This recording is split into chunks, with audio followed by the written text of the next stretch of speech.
Nem sempre a história verdadeira é a que interessa. Não quando o objetivo é lucrar. Nessa hora, falar a verdade não é lucrativo.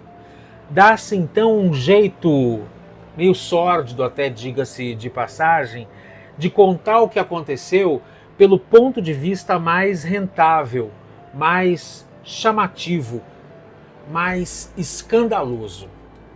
Se vai magoar, se vai machucar, ofender ou prejudicar alguém, isso é outra história. O que essas pessoas querem é clique, é visualização, é audiência. Quem quer audiência não está nem aí para ética, para verdade, para tudo isso. Do ponto de vista da comunicação, a história muitas vezes pode dar pano para manga. Eu estou falando do caso da moradora de Erechim com o ator hollywoodiano Brad Pitt.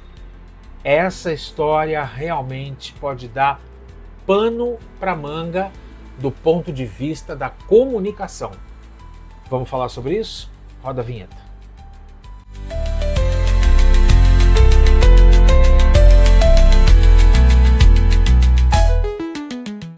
Oi gente, tudo bem? Eu sou o Celso Bandarra, ator, jornalista, roteirista, criador e produtor de conteúdo. E hoje eu trago aqui um assunto que eu propositalmente esperei passar um tempo, porque não me interessa a questão em si, saber se é verdade ou não, se ela caiu num golpe ou não. Eu estou falando daquela moradora de Erechim, no Rio Grande do Sul, que a princípio teria feito um contato com o ator Brad Pitt. E volto a dizer, não me interessa se é verdade ou não, se ela caiu num golpe ou não, se ela de fato achou, como todo mundo noticiou, que ela estava noiva dele ou não. Até porque eu quero partir do pressuposto de quem pode contar a história de verdade. E nesse caso, a protagonista dessa história, essa mulher moradora de Erechim, ela está viva, ela me parece uma pessoa lúcida, ela deu entrevista para pequenos veículos, mas deu, e ela contou a história que, para mim, é o que basta. Na verdade, a história que chegou até a imprensa, até as redes sociais, imprensa e todos os demais reprodutores e copiadores de notícias, informações e tudo mais, né? Porque assim, informação todo mundo pode dar. Informação eu dou na rua, onde é a Avenida Paulista, onde é a Praça da República, onde é o Largo do Aroche. Eu e qualquer um pode dar informação. Agora, quem dá notícia é jornalista. Notícia, quem dá é jornalista. Mas vamos falar desse caso do ponto de vista da comunicação. Começa pelo seguinte, ela conta nas entrevistas, ela deu 2 entrevistas. Ela deu uma entrevista para a Rádio Gaúcha, que a tratou com muito respeito, com muito cuidado, com certeza com a autorização dela. Como a rádio tem aqueles esquemas de mostrar também imagem pelo site da rádio, no site, no canal do YouTube, melhor dizendo, a rádio exibiu uma foto dela. Mas ela não estava no estúdio da rádio, então ela com certeza autorizou. Ela foi tratada com muito respeito. Aliás, foi uma entrevista, assim, irretocável do ponto de vista de quem quer ouvir a verdade, não de quem quer refazer a narrativa. E ela deu entrevista também para um site chamado RS Agora. Ela deu uma entrevista para eles também, que chama RS Agora, com certeza é um site local lá do Rio Grande do Sul. Não sei exatamente em que cidade eles ficam sediados, não sei se é em Porto Alegre ou se é na própria cidade de Erechim. Ela deu entrevista para esses 2 veículos. Ela estava visivelmente mexida, nervosa com o que aconteceu, Mas qual foi a ideia, a história que ela conta? Que o filho chegou até ela, perguntou, disse que queria contar alguma coisa para ela, que não queria contar para o pai. Ela falou, então vamos dar uma volta de carro. Botou o filho no carro e falou, bom, já que a gente vai dar uma volta, a gente não tem muito destino, vamos encontrar um ator de Hollywood, o Brad Pitt. E foi para o aeroporto. Chegando lá, aeroporto fechado, vem dois vigilantes, estranharam aquele carro ali parado, perguntam para ela e o que ela conta nessas entrevistas.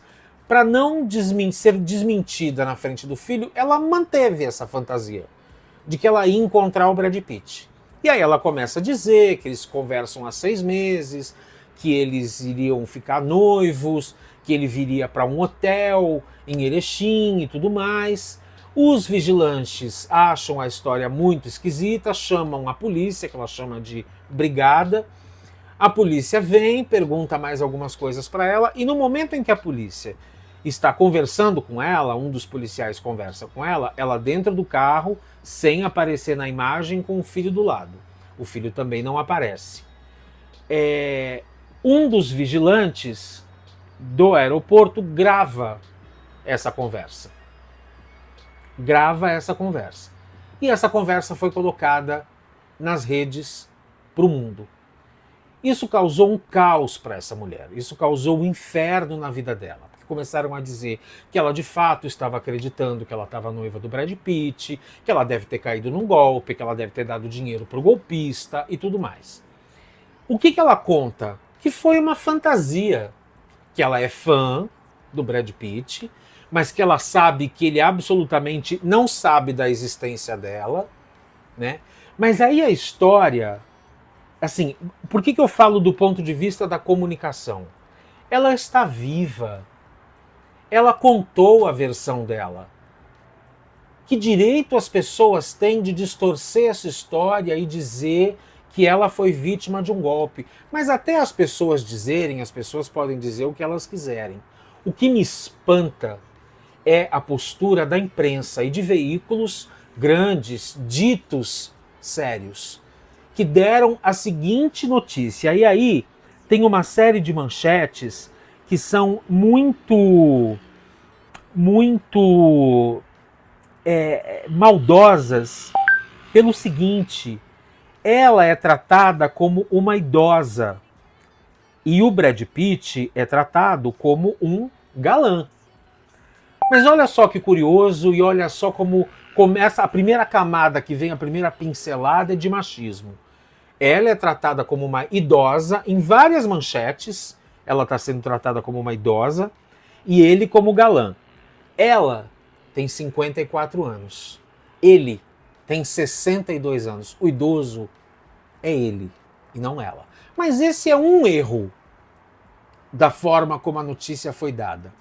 Porque, na maior parte das vezes, a notícia foi dada como se essa história estivesse sendo contada por ela, como se ela tivesse confirmado essa história. E ela disse nessas 2 entrevistas que ela concedeu que isso foi uma brincadeira. O meu espanto é a imprensa tratar o tempo todo como se essa história fosse uma história na qual ela acreditasse, e ela disse que não. Só que o que interessa mais? Já dizer de cara, confusão envolvendo idosa, envolvendo mulher e astro de Hollywood acaba chamando atenção? Não, as chamadas todas eram dizendo que ela era noiva, que ela achava que era noiva, que ela achou que ele ia se hospedar na cidade dela e tudo mais. E isso me faz lembrar uma frase que foi dita por um editor norte-americano no século XIX. Ele era editor do jornal New York Sun. E ele, quando fazia reunião de pauta é quando se reúne toda a equipe de uma redação para decidir quais são as pautas do dia seguinte. Além das coisas, independentemente das coisas que vão acontecer no dia, na hora, que é o que a gente em jornalismo chama de factual, faz-se uma reunião de pauta para saber o que vai se dar no dia seguinte. Na manchete, nos cadernos, nas editorias, se é uma televisão, nos telejornais e tudo mais. E aí esse editor, quando se sentava com a equipe para decidir quais seriam os assuntos do dia seguinte, ele fazia a seguinte pergunta: como vamos alimentar as feras amanhã? E a frase, ela exemplifica a visão dos editores sobre o público, um leitor, né, como o público leitor, como feras, ou cabe aí o internauta, o cara que dá o clique, o cara que cai no clickbait. Como é que esses leitores, esses internautas são vistos como feras sempre ávidas por notícias sensacionalistas. Essa frase continua sendo usada em cursos de jornalismo e critica a mídia para ilustrar a dependência dos jornais em manter o público engajado, a lógica que ainda hoje se vê em portais digitais e redes sociais, onde o clickbait cumpre um papel semelhante, o caça-clique, né? A manchete que é, mas não é, que é escandalosa, mas na verdade é só exagerada, e atrair leitores com sensacionalismo. A frase do Charles Dana continua atual porque traduz a pressão constante da mídia em satisfazer uma audiência que nunca se sacia. Só mudou o palco do jornal impresso para o feed digital. O que me chocou como jornalista foi ver que mesmo quando a protagonista da história diz assim: gente, é o seguinte, eu menti. Foi só uma brincadeira com meu filho. Eu não acredito que o Brad Pitt vai casar comigo. Eu nunca falei com ele. Eu nunca fiquei noiva dele. Ele nem sabe que eu existo. Não. Vamos alimentar as feras. No dia seguinte a gente tem que avançar com esse caso. No dia seguinte a gente tem que vir com mais um absurdo. No dia seguinte a gente tem que atrair ainda mais as atenções. E a verdade, que é o que ela contou tanto para a Rádio Gaúcha quanto para esse portal, o RS Agora, tanto que ela contou para esse portal quanto para a Rádio Gaúcha, não interessa. O que interessa é o escândalo, é chamar uma mulher de 54 anos de idosa e um homem de 62 anos de galã. Porque está errado.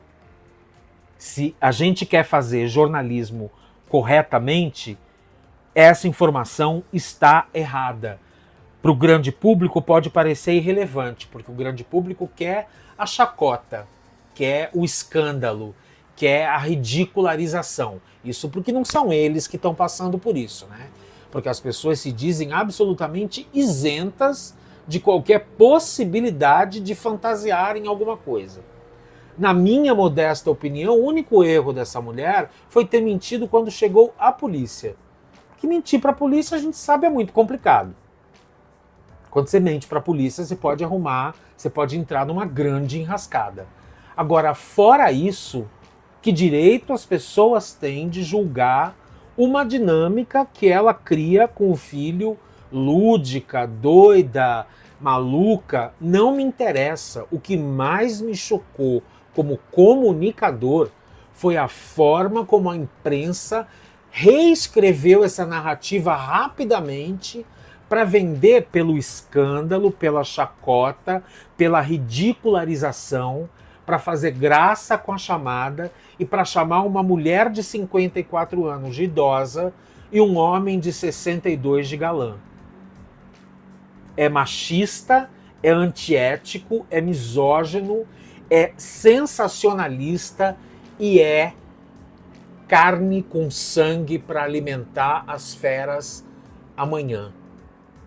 O que eles estão fazendo é o que o Charles Dana fazia no século XIX, no jornal New York Sun, quando ele reunia a equipe dele na hora da reunião de pauta e dizia: e aí, com o que é que nós vamos alimentar as feras amanhã? Agora você, que é leitor, internauta, espectador, como é que você se sente sendo essa fera que espera mais carne com sangue no dia seguinte?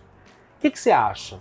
O que você acha de um veículo de comunicação dito sério que fala assim, ah não, essa história dela brincar com o filho é muito fraquinha. A gente começa dizendo a chacota, a gente começa chamando atenção pelo ridículo, e aí lá pelo meio a gente conta que ela negou. Isso não é jornalismo. Isso é sensacionalismo. Não estou defendendo, não conheço ela, não tenho nada a ver com essa história. Continuo dizendo que, na minha opinião, o maior erro dela foi ter mentido para a polícia, que ela justifica dizendo que ela não quis ser desmentida na frente do filho, porque foi uma história ali que ela criou para distrair o filho.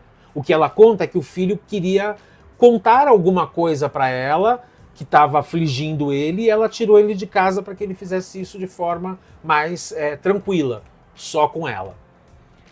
A dinâmica que ela utiliza com esse filho não me interessa. O que me interessa é veículos de comunicação que reconstruíram uma narrativa só para vender clique, ter audiência e ganhar pelo escracho, pela ridicularização e para causar um inferno na vida de alguém, que foi isso que aconteceu. Quero que vocês deem a opinião de vocês, não estou questionando e não estou aqui trazendo a discussão se ela está certa, se ela está errada, se ela é doida, se ela é ingênua, se ela está mentindo sobre um provável golpe. O que me interessa aqui é a forma como os veículos de comunicação distorceram uma história só para vender mais. É isso. Deem a opinião de vocês. Se vocês acharem interessante, curtam, compartilhem, ativem aí o sininho das notificações para os próximos vídeos. Um beijo para vocês e até semana que vem. Tchau, tchau.